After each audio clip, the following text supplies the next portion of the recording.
বন্ধু বান্ধৱীসকল, মোৰ অন্য এটা ব্লগত সকলোকে স্বাগতম জনাইছোঁ। সকলোৱে ভালে আছে চাগে, মোৰো ভাল। আজি চিমেণ্ট চাপৰিত অধিৱেশন চাওঁ বুলি ওলাই আহিলোঁ ঘৰৰ সকলোৱে, আৰু ৰাস্তাত ইমানে জাম হৈছে গাড়ী, সেয়ে গাড়ী ৰৈ ৰৈ যাবলগীয়া হৈছে। আৰু পাৰ্কিং কৰিবলৈ জেগা নোহোৱাৰ কাৰণে ইয়াতে য'তে ত'তে গাড়ী ৰাখিবলগীয়া হৈছে।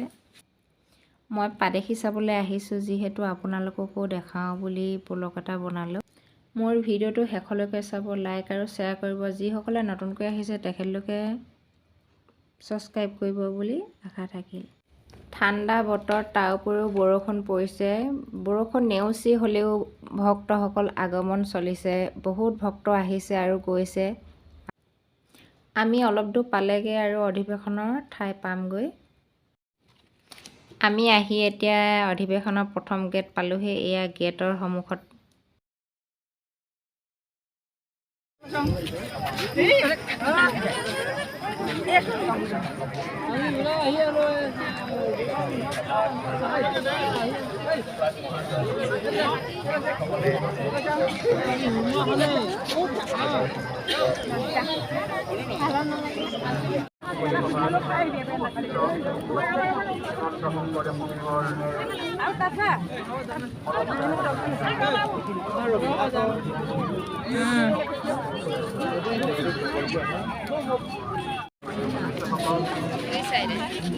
স্কুলৰ সন্মানীয় সদস্যসকল,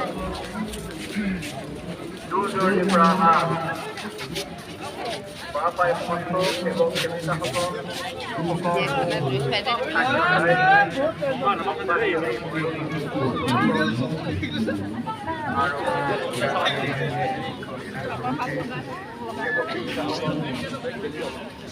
আপোনালোকৰ জনাই সভাখন আৰু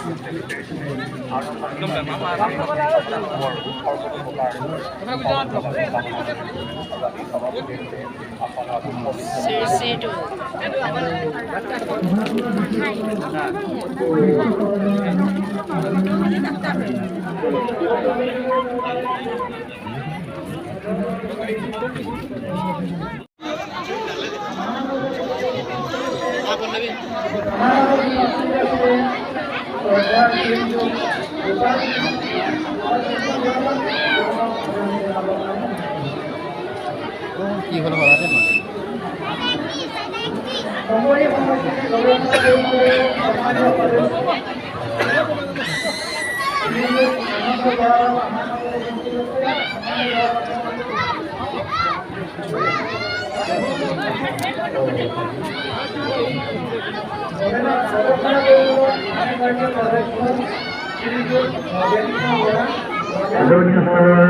এই পৰ্যায়ৰ প্ৰচাৰ কাৰ্যসূচী শ্ৰীমন্ত শংকৰদেৱ সংস্কৃতি শাখাৰ দৰে গুৰুত্বপূৰ্ণ শাখাৰ দায়িত্ব শিৰত লৈ শংকৰ সংস্কৃতিৰ সংবৰ্ধন, প্ৰচাৰ প্ৰসাৰ আৰু সংৰক্ষণত অহোপুৰুষাৰ এগৰাকী একনিষ্ঠ সাধক শ্ৰী অলিম মহন্ত বাপজনাক আমি আপোনালোকৰ আগত চিনাকি কৰাই দিছোঁ। ইতিমধ্যে তেওঁৰ সম্পাদক শ্ৰী অলিম মহন্ত বাপজনাক আমি আপোনালোকৰ আগত চিনাকি কৰাই দিছোঁ।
আগবাঢ়িবৰ কাৰণে মই সেৱা বাহিনীৰ সন্মানীয় কৃষ্ণ সিংহ বাবুক আগবাঢ়িবৰ কাৰণে